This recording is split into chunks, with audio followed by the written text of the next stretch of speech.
Hi, I'm Ali. I'm a compulsive overeater. Very grateful. Thanks for asking me to share. Just what I needed.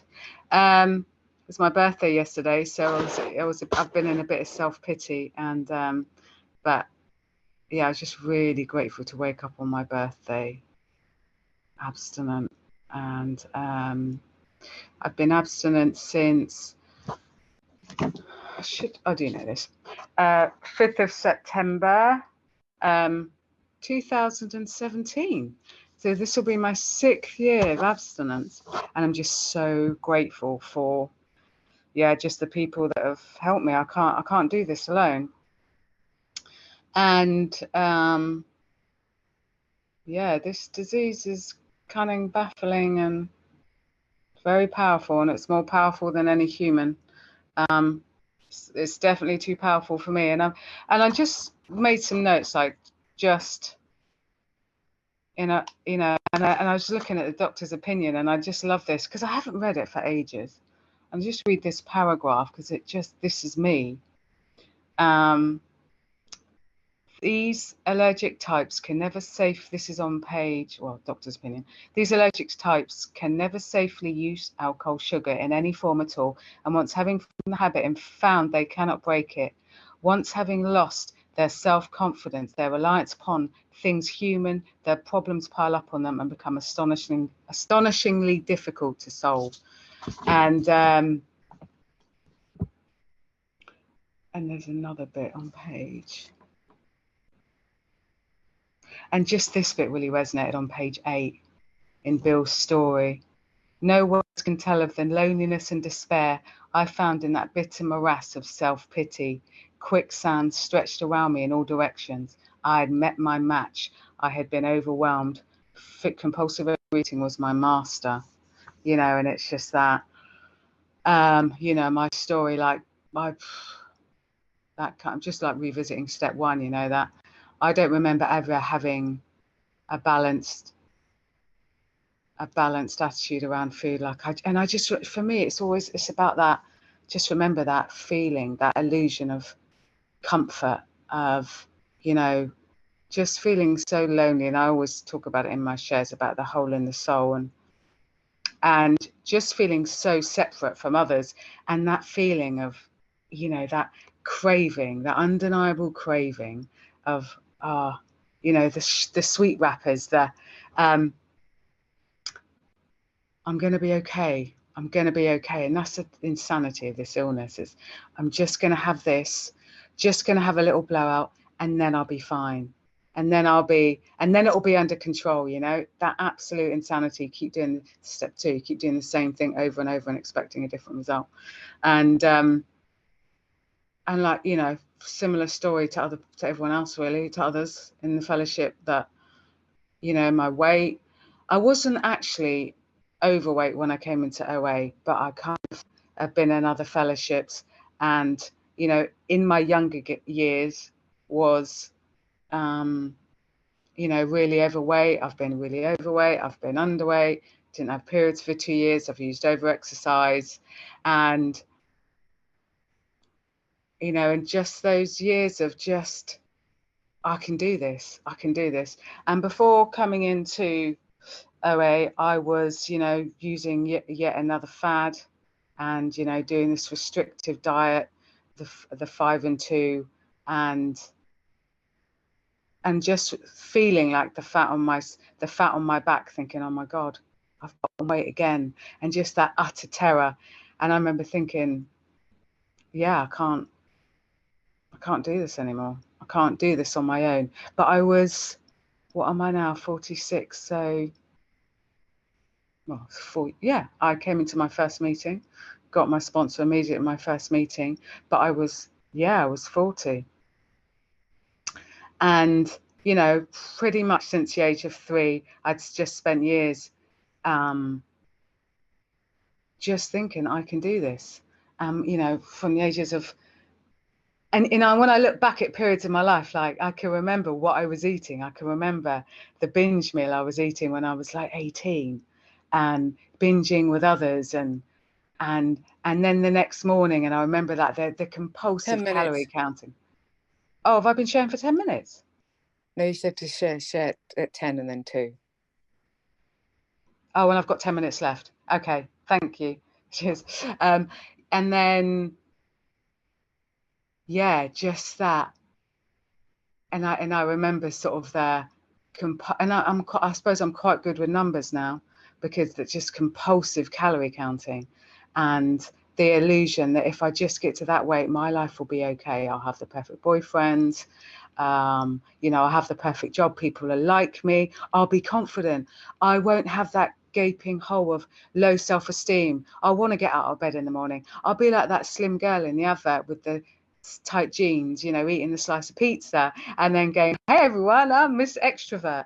Because the thing is, I didn't trust my instincts. I didn't trust anything. I didn't trust my decision making. So everything had to be control. I remember when I was a child, to save time, I would get in my school uniform before I went to bed, because I was like, oh, I'll save time in the morning so I can get extra sleep. And then getting up in the morning and having a really smelly, damp school uniform. And that was, I had a rule for everything. And that's kind of hitting me lately. And coming into, it's funny, I'm a bit nervous. My brain's a bit scrambled, but I think I've just got so much that I want to share, and I'm trying to get it in a clear, concise way, because I just really want to get this message over how profound this program has changed my life. I went from someone who did not trust anything, people, place, or thing, didn't trust myself, would go on a diet, find a man that was older than me, probably married, because if he liked me, I was someone. If I had that job, if I had that stability, if I looked like this, my life would be okay. And for decades, I used that illusion to get through. And then coming into OA, that's step one, and actually trusting someone to say, here's try this food plan, dignity of choice, eat 3 meals a day. I'm like, but that's what I've never done. Even though what I'd never done didn't work, I still thought, but I have to follow that. That's the insanity. Keep doing the same thing, you get the same results. I didn't get that.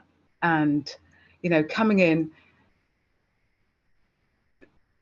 looking at this food plan thinking, whoa, this is way too much. I'm going to put on weight.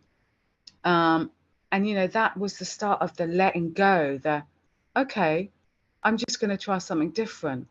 And now where does it say here? And I had, because I'd done step 2 and other fellowships. So I didn't really have a problem with higher power. I did believe that there was something outside of me that could restore me to sanity. But when I came into OA, even though I've been in other fellowships, done all the steps, what I didn't have, I still had that reservation. I still was like, yeah, but you know what? I still believe I can run the show. I still believe that my plans work. And but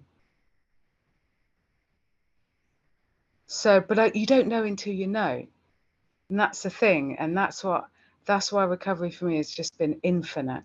And every time I make that decision to go, oh, I might try something else, something magic happens. And I'll give like a recent example.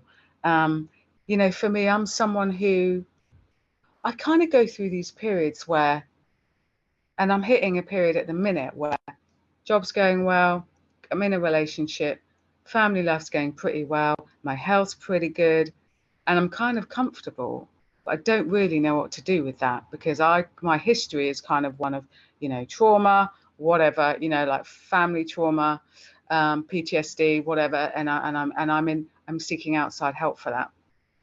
And that is not the reason why I'm over. If I choose to overeat today, that is not a reason, because I had a shit upbringing. Where was I going with that? Yeah, so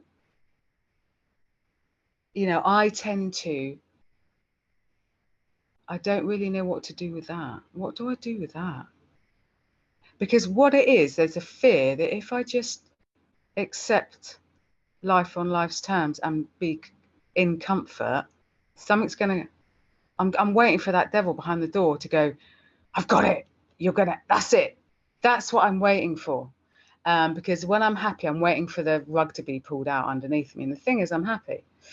And so what I do is I tend to create a drama. I'll move. I've moved a lot in my years. I've lived abroad. I've lived in different countries.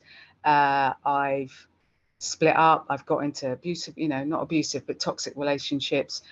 Changed jobs many times, as my sponsor knows. And it's so great having a sponsor, because they'll be like, yeah, that's like the third job change in 2 years. Yeah, but you don't understand. This job is shit.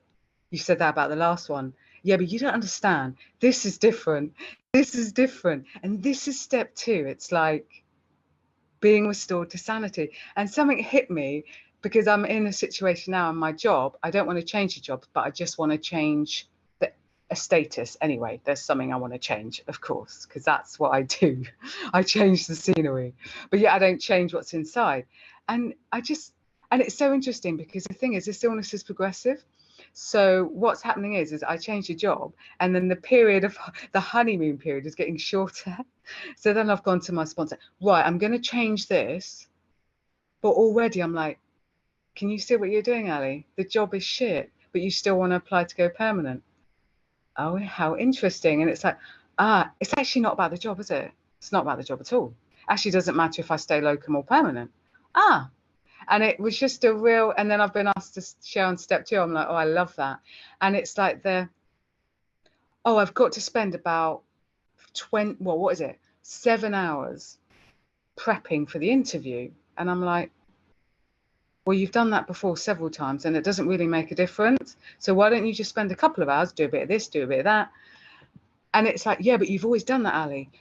And it's the same with exercise. You've always done 8,000 steps a day, Ali. You must do that for the rest of your life. And I've been challenging that recently, because if I don't do it, something's going to happen. The ground underneath me is going to fall.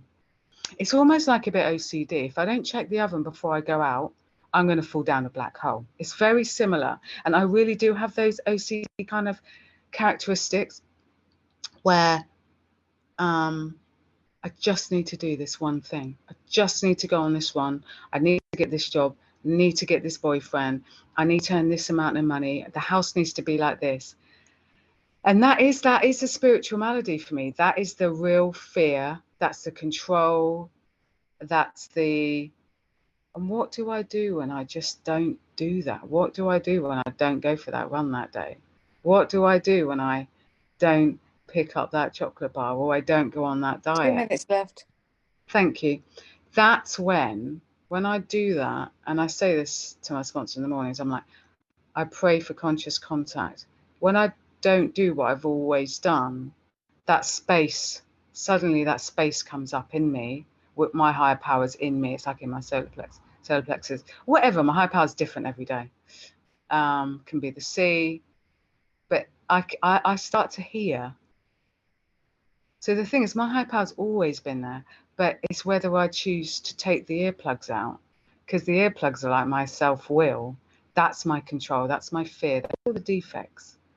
And it talks about in the agnostics, like, all I need is the willingness. My sponsor always says that. Have you got step 2? Is it down? Are you really willing?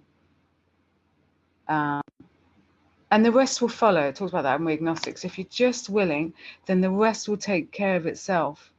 And it says, but after a while, we had to face the fact that we must find a spiritual basis of life. And justifying a power greater than myself. Because when I do that, there isn't an end game. Because for me, my compulsive overeating is always about the end game. If I just do this, my future's going to look like that. And then what happens is I go on autopilot, because all I want to do is, I'm knackered because it's all in my head and I'm taking responsibility. And then I'm like, but I don't want to do that. And then I just lose the joy in life because I'm trying to control everything. So when I do come to believe that power outside of myself can restore me to sanity, I feel real hope. And then suddenly that craving's gone. That need to have that guy, that need to have that job is gone. And I'm in the present. That for me is the barometer. When I stop thinking and obsessing about tomorrow or about the job interview. And I'm willing for the answer to come. Thank you.